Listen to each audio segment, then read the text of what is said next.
Right, here's a true story.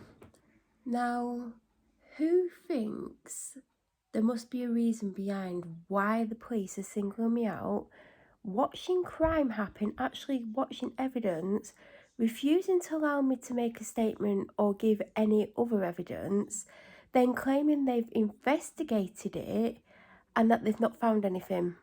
Also ignoring that there's witnesses involved as well.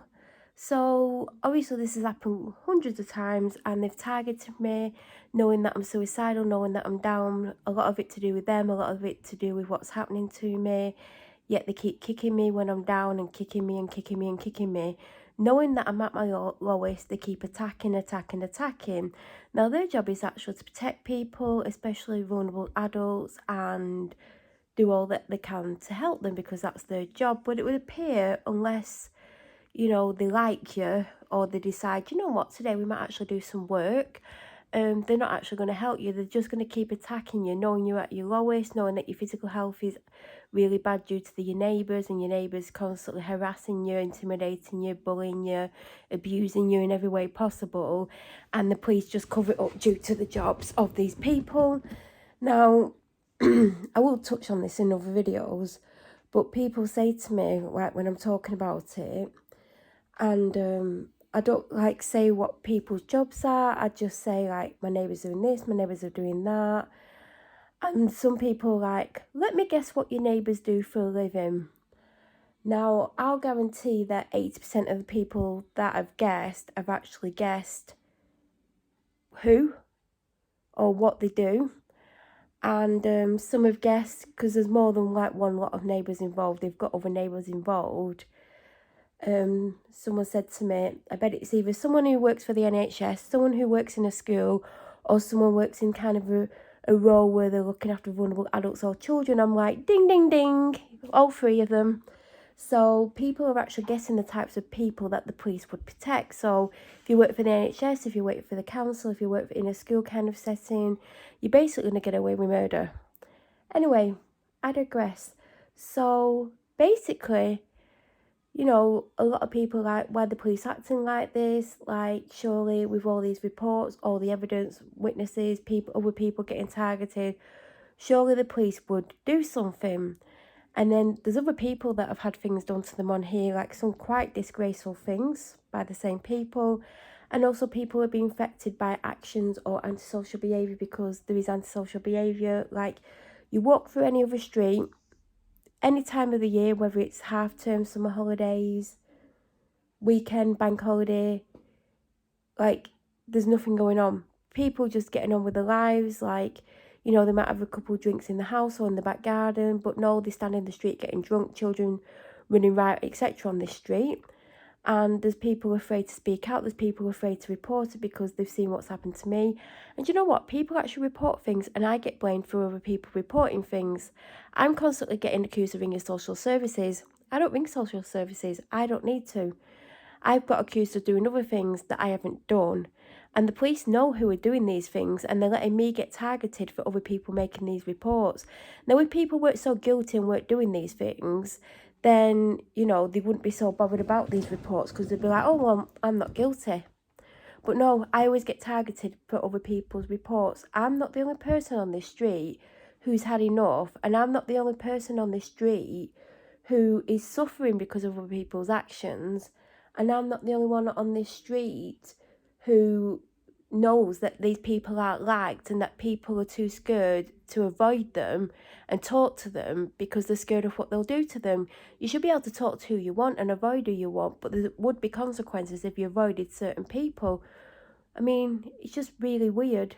Anyway, the police probably don't like me due to the fact that, are they trying to cover up that I once went to Amsterdam with a sergeant and an inspector? And not only did I go to Amsterdam with them in the same taxi, we was on the plane together and we stayed at the hotel together. I mean, apparently what happens in Amsterdam stays in Amsterdam. I mean, is this why the police don't like me? They're trying to discredit me? I mean, at the end of the day, who actually booked the Amsterdam trip? Who has the receipts of the Amsterdam trip? Who's telling the truth? There you go. And also, are the police trying to cover up that one of these police officers' best friend killed themselves? And would we all like to discuss why they killed themselves and what would have come out if they didn't kill themselves? Just saying, is this why the police don't like me? Or is it because, like Maggie Oliver says, the police target vulnerable adults because we're easy targets and they let crime happen to vulnerable adults and they don't do anything about it and let people get away with the crime?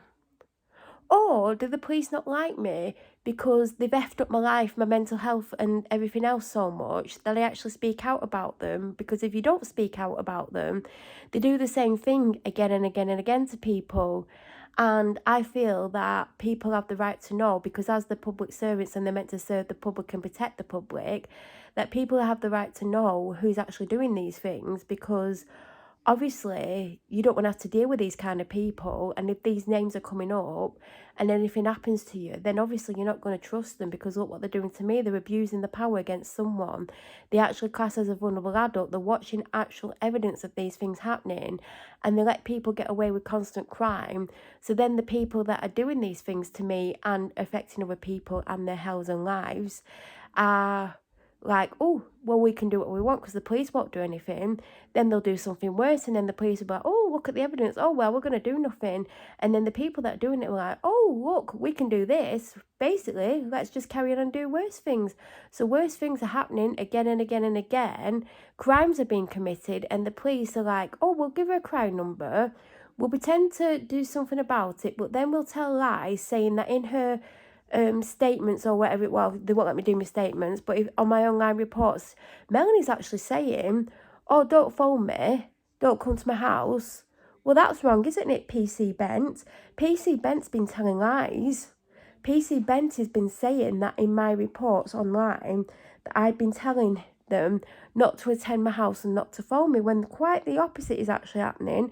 I'm actually telling them on the best days and times to ring me, which can be proved and has already been proven. So, you know, obviously don't trust these police officers, and these police officers basically shouldn't be allowed to be police officers, and they should be sacked and put in prison for crimes against me, basically, because they're letting things happen to me. They're watching the evidence and they're actually doing nothing about it, and they're basically giving them a high five and going, go for it. You keep pushing Melanie, because Melanie's been quite suicidal. And we're hoping that if we keep kicking her and stamping on her while she's down, that she's going to kill herself.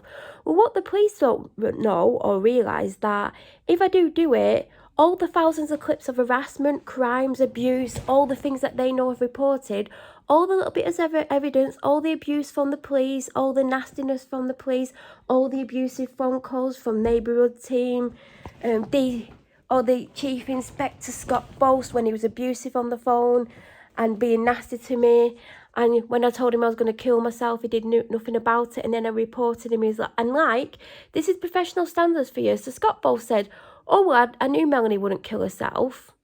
How do you know I'm not going to kill myself? Even if someone said, I'm going to kill myself 50 times and they don't do it, what about if they said it on the 51st time and then they actually do it? You can't say, oh, they didn't do it 50 times, they're definitely not going to do it. Yeah, this time we won't do anything. No, that's probably when the person would do something. So the police are meant to, even if they don't believe you're going to kill yourself, they're actually meant to do something about it. But Scott Boast got on the phone to me, he was nasty to me, he kept shouting over me, I kept trying to talk, he kept shouting over me again because he didn't want me to talk. And then obviously I want to be heard, so I'm trying to like get him to listen to me, and he didn't want to listen. I mean, I don't know how you could be a chief inspector when you don't actually want to listen to people. Surely you shouldn't be in the police if you've got no people skills and you basically just want to hear yourself, because, you know, that's basically what he wanted to do.